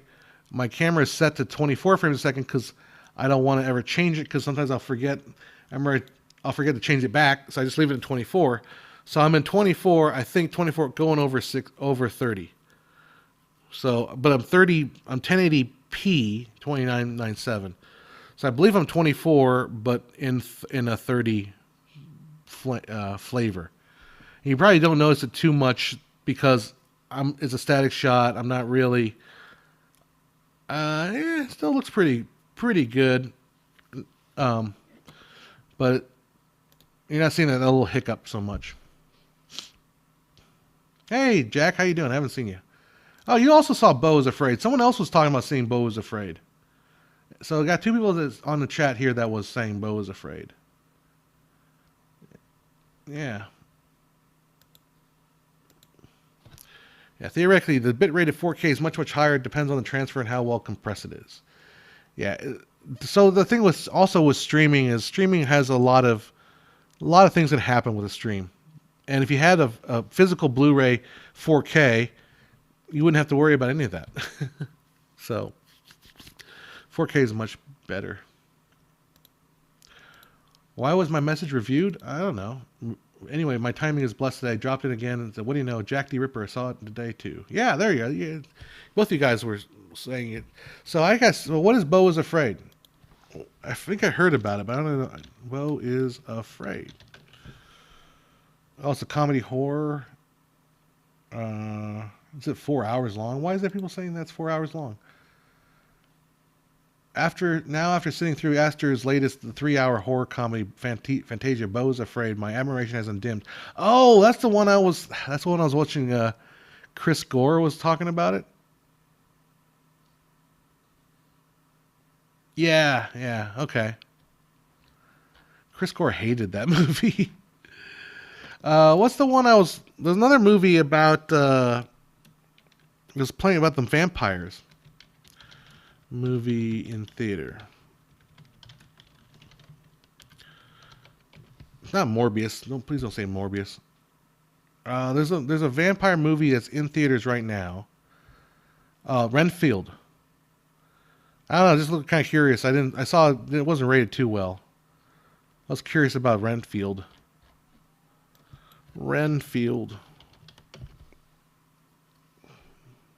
Yeah, another horror comedy, but it's only an hour 33 minutes. 93 minutes. Got Nick Cage, Nicholas Hoult from Mad Max Fury Road, Aquafina, Ben Schwartz, Brandon Scott Jones, Bess Rouse, I don't know who that is, and Jenna Cannell. Renfield is about. Also got the lady from Shoshan. No, what's her name? Where is she? Dang it! Not Shoshana. Shorey Agdashlu. I think I'm pronouncing that right. That's the lady from. She's the Avasalava. I can't even pronounce that from. The Expanse. Yeah, that lady's amazing. Anyhow, so real quick, the Renfield movie is about. It's got Nick Cage in it, so it's Renfield, Dracula's henchman and inmate at a lunatic asylum for decades, longs for a life away from his count, in various demands and all the bloodshed that comes with them. So, it might be entertaining, in a dumb sort of way. Anyhow, it's got Nick Cage as a freaking the vampire. Okay, maybe we'll see. Maybe we'll see that or not. I don't know. Why 30 FPS transition to 60? It looks so smooth, but 60 to 120 is less noticeable with both video games and movies. So the question between that is basically it's a logarithmic thing. So 30 to 60 is a double. Well, 60 to 120 is double as well. But again, it depends on how much movement you're considering. So, if you're doing something very slow, like me talking on the stream, I can talk in the stream for 24 frames a second, and you can't really tell the difference in this. It's got a little bit of character difference from this and 30 and 60, but it's not that much difference. But then, from 120 to double that, you got to go to 240. Then you get some noticeable difference. You got to go 240, 480, 960. So, and I've been talking a lot to the guy at Blurbusters. So all the people are telling me, you got to go read Blurbusters. Well, I'm having a conversation with Blurbusters, and we're not necessarily, I'm learning stuff from him, but not necessarily disagreeing with anything I've put together in my videos. And I think I need to kind of help him along the lines of understanding more how film works, because we're not giving up 24. No way, no hell. But he's working on an article. I won't say too much. He was working on an article talking about when blur is appropriate. But as Andre is saying, like, return is diminishing just like with nits. And it's the way with almost every bit of psychophysics there is out there. So it's like weight, adding another pound. If you're lifting 40 pounds, adding another pound won't feel that much difference. But if you add 40, double the pound, then you'll notice it. So anyhow, so there's diminishing returns, and it also depends on how much motion you're looking at. So Renfield's one of my favorite characters in Dracula movies. Yes. I know, he's trying to turn me an OnlyFans model, but he's not only that, he's not even paying me enough. He's not even putting any money down. What are your favorite cases that make you think this actor knows he's in a terrible film and having a performance for 11 on purpose? I mean, Nick Cage seems to always be in that mode, right? I'm trying to think of who would be in, say I'm in a terrible film and it's going to go crazy and just make it all the way. I don't know. That's a very specific question, and my brain cannot really process an answer for that, because I don't know. How do you separate somebody where you hire somebody knowing that they're going to give a crazy, outrageous performance, and that ends up saving the movie and making the movie watchable because they deliver such an insane performance, or something like House of Gucci with what's that actor's name that was in Morbius and the Joker, and his performance was so over the top weird. But how much of that was premeditated and not? I don't know. Yeah. In the future, could we have variable frame rate in the same movie? Are we going to do this? No, we're not going to do that. So they did that with Avatar, and I thought the Avatar movie switching was awful, was just awful. And a lot of other people I've talked to, I've communicated with people on Twitter, some other, let's say, relatively probably more famous than me YouTubers on Twitter have said that it was atrocious. Most people on Twitter that are in this space hated it. Like hated that the frame rate switching, just could not stand it. I don't think there's a support for it going forward for many filmmakers. Why would you not want to have? I've talked about this at length many times, but you actually don't want to change frame rate because frame rate's not an indication of artistic. It's not an artistic choice; it's a medium choice. So whether you want to if you want to work in film, you want to work in 24 frames a second. If you want to work in video, you want to work in 60 frames a second. So it changes the way you approach the medium. The other part about that is fast movement actually looks better in low frame rates. Yeah, so we're gonna you make me go down that rabbit hole, right? The video I did on the frame rate of the human eye, 10 frames a second, where I say it's about 10 frames a second. It's gonna be. I have a plan to do a video about what frame rate do you need to simulate reality, to make something look as if it's real. And the answer is going to be somewhere in between 1,000 frames a second and up to 20,000 plus frames a second. So the human mechanism for viewing is still relegated to about 10 frames a second. Our brains can kind of process about 10 individual frames, and then it starts becoming motion. But anyhow, so the point I'm trying to make with that is, you can make fast action in low frame rates work. It actually makes more sense because you create some more motion blur. It creates more excitement when it's low frame rate. In high frame rates, it just becomes less interesting, more boring. If we could start all over again, maybe 25 FPS film and 7,500 hertz displays would be great. Well, I don't know. Why not? What's wrong with 24? I'd say stick with 24 and 60s. Those are no better numbers. But, that's a good question. I wonder if you can make it 25 and just make everything in multiples of 25. But the problem with 25, though, 25 is a bad number for cutting half. Like you can't. What's half a second is 12.5, and that's not fun. Well, we just make 24 frames a second and then 96 hertz displays. There you go. Or just have variable display rates. And nowadays we have variable display rates anyways. I've received a question from the official Pew Modification Center. He'd like to know the frame rate of the butt. Said you would know that what it meant. Shrugs. Is he starting to annoy everyone else here now? Oh my goodness. Oh, probably get going pretty soon. I think Costco closes at 7, so I got like an hour to get over there. Probably good. All right, well let's go till 6, and then I'll duck out. And I'll be 2 hours. I'll be good. I'll be back next week. Don't worry. Jack Ripper says, absolutely agree. I enjoyed a lot of it, but overindulgent is definitely a good way to describe it. Especially appreciates the ambition. I'm guessing he's talking about, I don't know. I'm not sure what movie. Oh, Bo is it Bo? Talking about Bo is Afraid?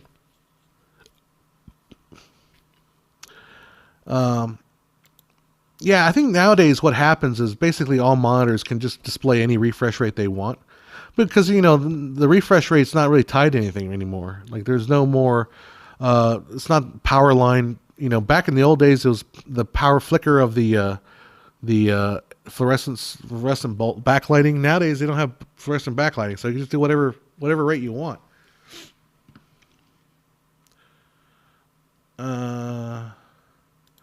Your mind is stuck in the decimal metric world.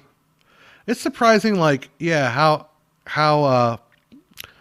not being in the decimal world gets you kind of thinking outside of that a little bit. Decimal, the metric world is very useful. I love the metric system, but we can go to other realms. Puss in Boots uses low frame rates for a lot of its action scenes to give them extra punch. There you go. Oh, my nose. I'm trying to think. Forget my point. I'm getting tired. All right, well, let's hang out for a little bit more, and then I'll get going.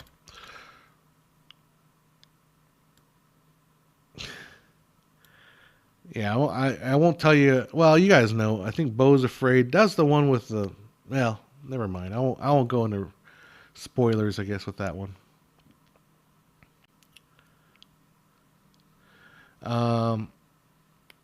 Let's see here. I've got Robert Patterson on here. Paul Conroy. All right. Anything else you want to chat about? Let's see. Well, official pube is on about Beau's afraid of farts. He seems to be really loving that line there. I know, I'm getting bored. I must be boring right now. I'm tired. My nose just keeps itching because of all the pube's farts. Ugh. This is awful. This is a terrible stream. I should just delete this immediately for all this horrible fart nonsense. There we go. Question for the chat. Anyone know of some NS Canadian grants for shorts? There you go. Somebody throw them some grant money or figure out some grants. There's an article in Digital Camera World that discusses my video on frame rate of the human eye. That stupid article got me so much hate mail, dude, or hate comments. Yeah, that stupid thing. Like, it literally, Digital Camera World, it summarized my video, which is perfectly fine. I'm not gonna get complaining about like the fact that like somebody takes my video and like basically re-sums it up and writes a article version. It's slightly unethical, in that they didn't add anything to they just basically took the video and then summarized it and put it out there. What was really annoying about that Digital Camera article world is that title that they came up with. So the headline, and I'll show it to you. I guess I could put it on oh, maybe I can't. Oh, there you go. There's what I'm looking at there, right? Here is the article. The article is, go away. Your eyes only see at 10 frames a second, so are you wasting your money on tech? The human eye, it seems, only sees 10 frames a second, so are we wasting a ton of cash on gear? It's like, that is such a clickbaity nonsense title, right? Like that's not even the realm of proper like that's just meant to infuriate people, and it did. It totally infuriated a bunch of people, and then they came onto my channel and they started yelling at me. Right, yelling at me. Oh my God, so much. I guess I haven't read comments in those. I haven't been keeping up with the comments for about a week because I was in Vegas, and I was just happier. It's weird, you know. I suddenly life was better, not having to read YouTube comments. But I was reading them today. I was like, oh, these guys are still idiots. No, so yeah, that article was lame. And the worst part about that article, they don't have comments.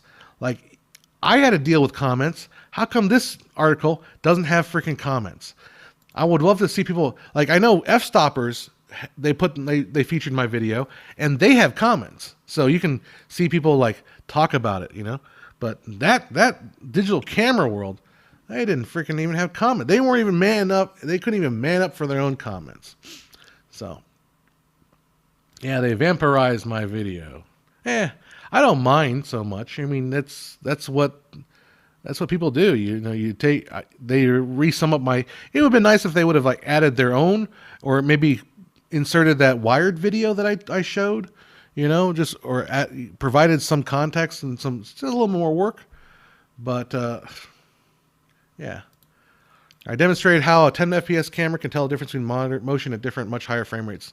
There you. Thank you very much. Yeah, I appreciate that.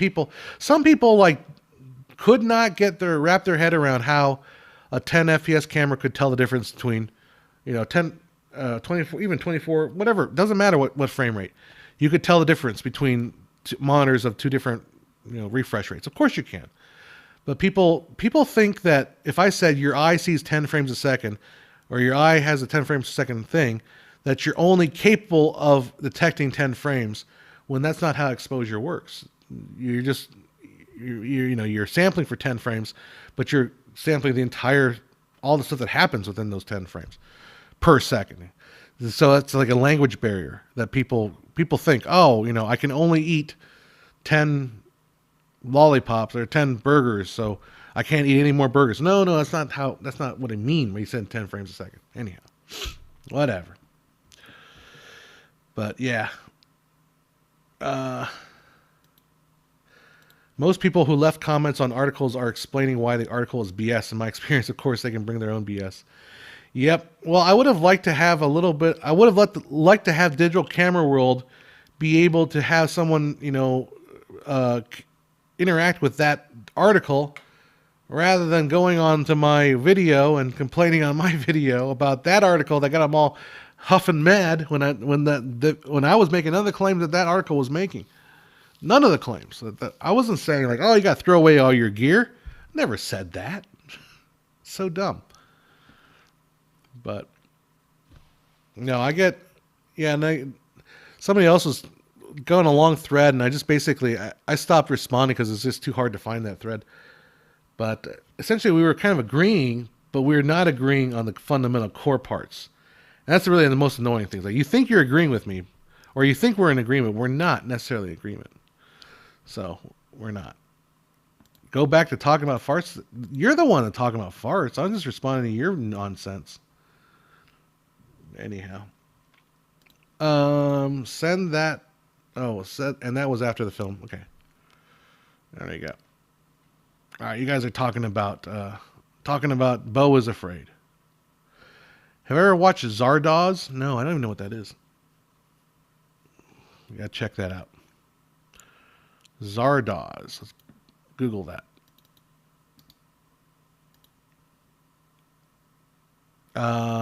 Interesting. 1974, late 20th century, a savage trained only to kill finds a way into the community of the bored immortals that alone preserves humanity's achievements. That's kind of cool. I was watching that one French animated movie. You know what I'm talking about? The weird French movie where there it is. All I gotta do is type in French animated movie and it comes up. A Fantastic Planet. That was an interesting animation. I didn't finish the whole thing.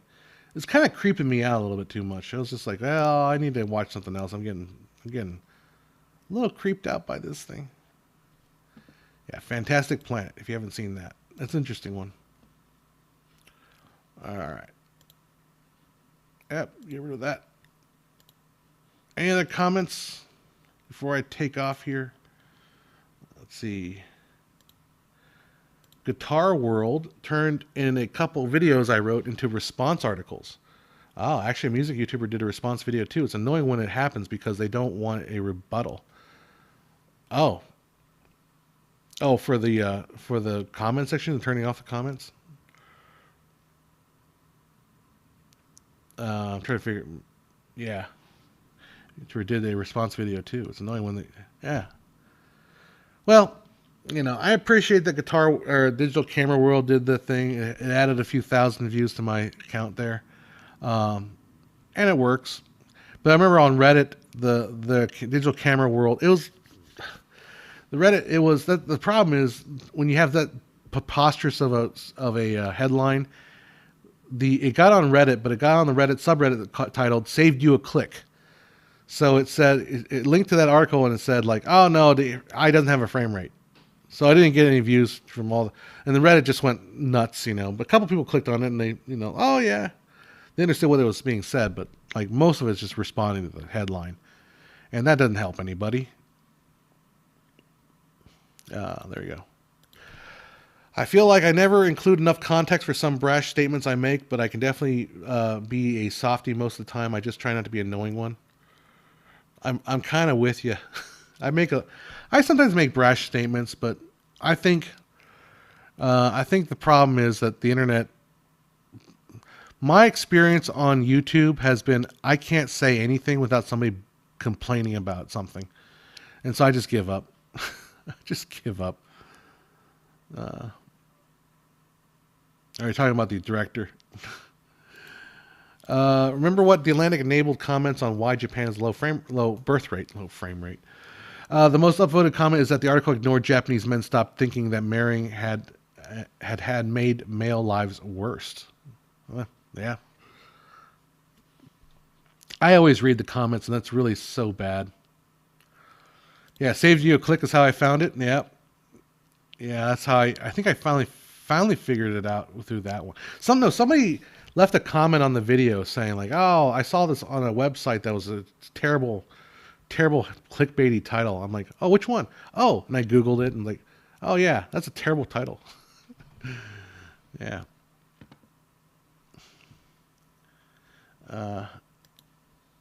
When the Atlantic, I still say that screenshot from that comment's a classic example of an article getting owned. They disabled the comment sections and soon after, and a while later, disabled every comment. Yeah. I went to see Heredity, and I was so disappointed since my people hyped it up so scary and didn't find it scary at all. Last time it truly scared me was Lake Mungo. There you go. That's it. All right, well, let me wrap it up here because I'm getting tired.